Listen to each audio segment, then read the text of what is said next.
ஆன்மீக உறவுகள் அனைவருக்கும் என் அன்பான வணக்கங்கள். தைப்பூச நாளில் மறந்தும் செய்யக்கூடாத தவறுகளை பற்றியும் 6 நாள் இருக்கக்கூடிய விரத முறையை பற்றி தான் இந்த பதிவில் நம்ம பார்க்க போகிறோம். தைப்பூசம் நெருங்கிட்டுருக்கு.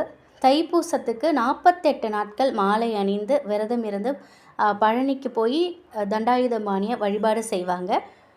48 நாட்களும் விரதம் இருக்க முடியாதவர்கள் கூட வெறும் 6 நாட்கள் முருகப்பெருமானை நினச்சி விரதம் இருக்கலாம்.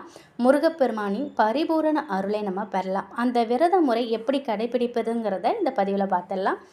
விரதம் இருப்பதுங்கிறது இறைவனின் அருளை பெறுவதற்குரிய ஒரு வழி. இதனால் நம்முடைய உடலும் ஆரோக்கியமாக இருக்கும். ஒவ்வொருத்தவங்களுக்கும் ஏதாவது ஒரு வேண்டுதல், ஆசை இருக்கும். அது நிறைவேறணும் அப்படிங்கிறதுக்காக நம்ம இறைவனை நினைத்து விரதம் இருந்து வழிபாடு செய்கிறோம்.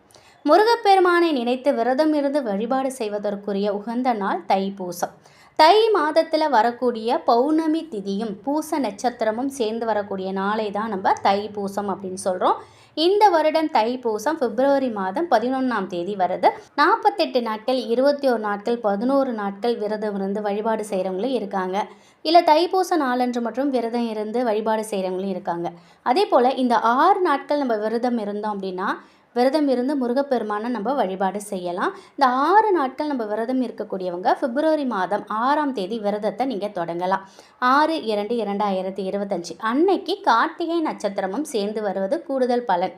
காலையில் பிரம்ம முகூர்த்த நேரத்தில் எழுந்து குளிச்சுட்டு உங்கள் வீட்டு பூஜை அறையில் முருகப்பெருமானை நினைத்து ஒரு தீபம் ஏற்றி வழிபாடு பண்ணுங்கள். வெற்றிலை தீபம் ஏற்றுவது மிக மிக சிறப்பு. உங்களால் முடிந்த நீங்கள் எந்த தீபம் ஏற்றணும்னு பார்த்து ஏற்றிக்கோங்க. நல்ல வாசனை மிகுந்த மலர்களை முருகப்பெருமானுக்கு நீங்கள் சூட்டுங்க. இல்லை எங்களால் வெற்றிலை தீபம் ஏற்ற முடியாதுன்னு நினைக்கிறவங்க ஒரே ஒரு அகல் விளக்கில் கூட நீங்கள் நல்லெண்ணெய் ஊற்றி பஞ்சுத்திரி போட்டு தீபம் ஏற்றலாம். இல்லை நெய் ஊற்றி பஞ்சுத்திரி போட்டு கூட நீங்கள் தீபம் ஏற்றலாம். அது உங்களது விருப்பம். நல்லா வாசனை மிகுந்த சாம்பிராணி ஊதுபத்திலாம் காட்டி நம்முடைய வீட்டில் நம்ம முருகப்பெருமானை நினைத்து வழிபாடு செய்யலாம். நெய்வேத்தியம் முருகப்பெருமானுக்கு நெய்வேத்தியமாக எது வேணாலும் வைக்கலாம். உங்கள்கிட்ட இருக்கிறத நீங்கள் வைங்க. பால், பேரிச்சம்பழம், கல்கண்டு, ஏலக்காய், இப்படி என்ன உங்கள் இடம் இருக்கோ நீங்கள் முருகப்பெருமான்கிட்ட நீங்கள் நைவேத்தியம் வைக்கலாம். ஓம் சரவண பவ இல்லை சரவண பவ இந்த மந்திரத்தை 108 முறை நீங்கள் பாராயணம் செய்யணும். இதே போல் காலையில் மாலை நேரத்திலும் தீபம் ஏற்றி வச்சு நீங்கள் சொல்லலாம்.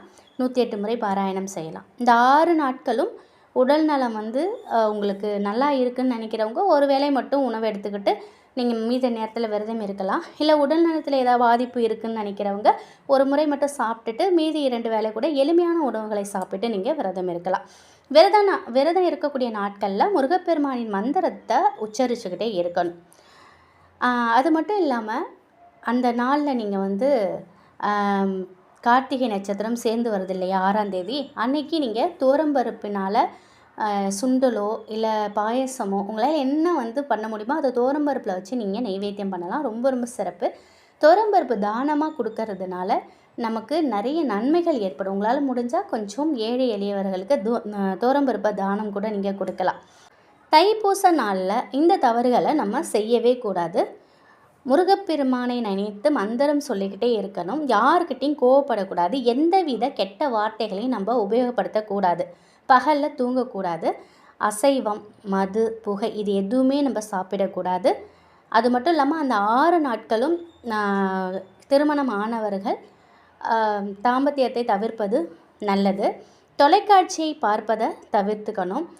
இது போன்ற கேளிக்கை விஷயங்களில் நம்ம மனதை ஈடுபடுத்தாமல் ஆன்மீக ரீதியான விஷயங்களில் நம்ம ஈடுபடுத்தி முருகப்பெருமானை தொடர்ச்சியாக நினச்சிக்கிட்டே இருக்கணும். தைப்பூச நாளில் இந்த முறையில் நம்ம விரதம் இருந்து முருகப்பெருமான்கிட்ட வேண்டுதல் வைத்தோம் அப்படின்னா நம்முடைய வேண்டுதல் விரைவிலேயே முருகப்பெருமான் நிறைவேற்றுவாங்க.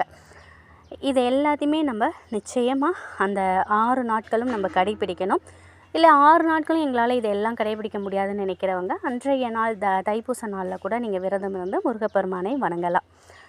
அனைத்து முருகன் கோவில்கள்லையும் பிரம்மாண்டமாக கொண்டாடப்படக்கூடிய இந்த தைப்பூசத்தை முன்னிட்டு 6 நாட்கள் இந்த முறையில் எளிமையான விரதத்தை நீங்கள் கையாண்டு முருகப்பெருமானின் அருளை நீங்கள் பெறலாம்.